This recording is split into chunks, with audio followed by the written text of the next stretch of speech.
Eto na po, naglalakad na po ako papasok sa aking unit. Boom! Anyway, hello mga ma'am and sir. Sa mga interesadong mag-book at mag-stay dito sa Tagaytay, especially sa Wind Residences, ipapakita ko po ang aking unit. Tapusin niyo lang po ang aking video na ito. Napakasimpleng video lang to. Yung unit ko po ay good for 4. Okay, nag-video na po ako para mawala na po yung agam-agam ng mga clients or mga guest na nagtatanong ba kung scam ba to or hindi.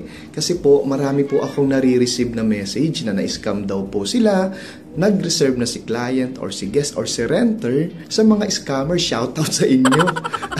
Pumarehas po kayo ng laban. Hindi po pinupulot ang pera na pinambabayad ng mga renters or guest natin. Okay? Anyway, going back. Makikita po ang aking Airbnb link kung available pa po ang aking unit. Kung hindi na po, isisend ko po sa inyo yung contact number ng aking caretaker para mabigyan po kayo ng available na unit. Okay?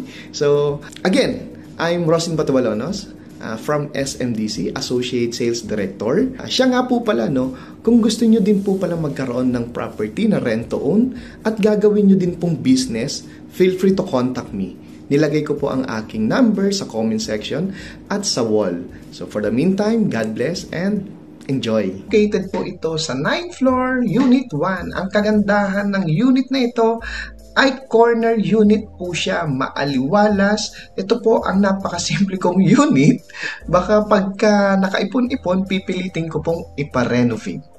For the meantime, what you see is what you get. Mag-stay lang po kayo, wag nyo pong kukunin.